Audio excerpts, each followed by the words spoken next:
Hi friends, இன்றைக்கி நம்மளுடைய சேனலில் கிராமத்து ஸ்டைலில் காரசாரமான மட்டன் குழம்பு எப்படி செய்கிறது அதுக்கான ப்ரிப்பரேஷன் தான் பார்க்க போகிறோம்.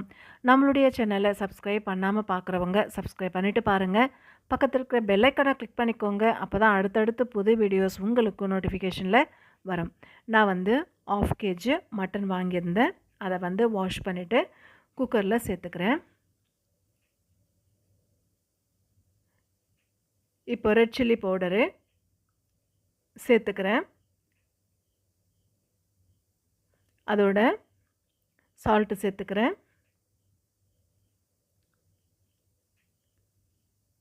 மஞ்சள் தூளும் சேர்த்துக்கிறேன். கொஞ்சமாக ஆயில் விட்டுட்டு நல்லா மிக்ஸ் பண்ணிக்கலாம்.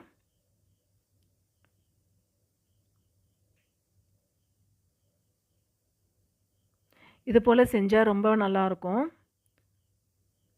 நல்லா மிக்ஸ் பண்ணிவிட்டு இப்போ தண்ணி ஊற்றிக்கணும். தண்ணி ஊற்றிட்டு நம்ம வேக வச்சு எடுத்து தனியாக வச்சிடலாம். இப்போ ஒரு பேனில் ஆயில் விட்டுட்டு ஆயில் சூடானதுமே வடகம் போட்டு தாளிச்சிக்கலாம். கறிவேப்பிலை சேர்த்துக்கலாம். வெங்காயம் நான் பொடிசாக கட் பண்ணி சேர்த்துருக்கேன். இந்த எண்ணெயிலேயே வெங்காயத்தை நல்லா வதக்கிக்கலாம்.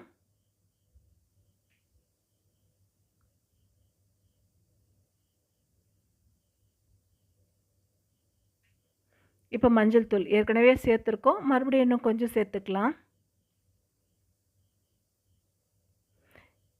இஞ்சி பூண்டு பேஸ்ட்டு 1 டீஸ்பூன் அளவுக்கு சேர்த்துக்கிறேன்.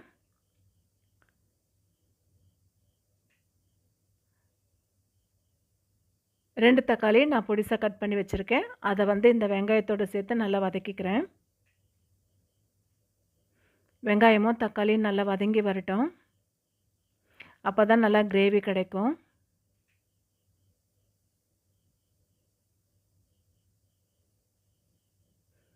இப்போ நம்ம பாயில் பண்ணி குக்கரில் வேக வச்சு எடுத்து வச்சுருந்தோம் இல்லையா, ஒரு 5 விசில் நான் வேக விட்டேன். நல்லா வெந்து வந்துருச்சு. அதை தான் இதில் மிக்ஸ் பண்ணிக்கிறேன். இப்போ ரெட் சில்லி பவுடர் 1 டீஸ்பூன் அளவுக்கு சேர்த்துக்கிறேன். நல்லா கலர் கொடுக்கும் இது.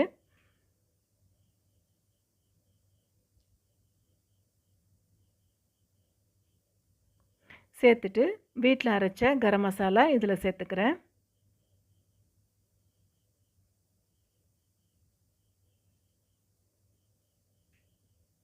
தண்ணி எல்லாம் வத்துற அளவுக்கு ஒரு 10 நிமிஷம் நல்லா வேக வச்சுக்கிட்டா நல்லா தண்ணி எல்லாம் வற்றி வந்துடும். டேஸ்ட்டும் நல்லாயிருக்கும்.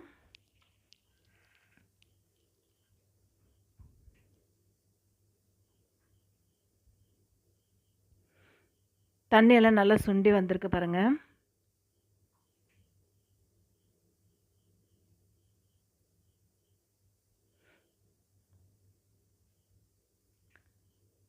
அவ்வளோதாங்க, சூப்பராக மட்டன் குழம்பு தயாராகிடுச்சு.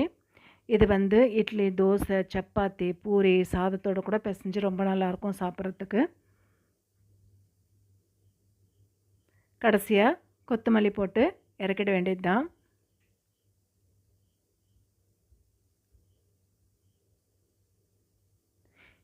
இதே மெத்தடில் நீங்களும் செஞ்சு பார்த்துட்டு எப்படி வந்திருக்குன்னு கமெண்ட் பாக்ஸில் கமெண்ட் பண்ணுங்கள். இது வரைக்கும் நம்மளுடைய சேனலை சப்ஸ்கிரைப் பண்ணாமல் பார்க்குறவங்க சப்ஸ்கிரைப் பண்ணிவிட்டு பாருங்கள்.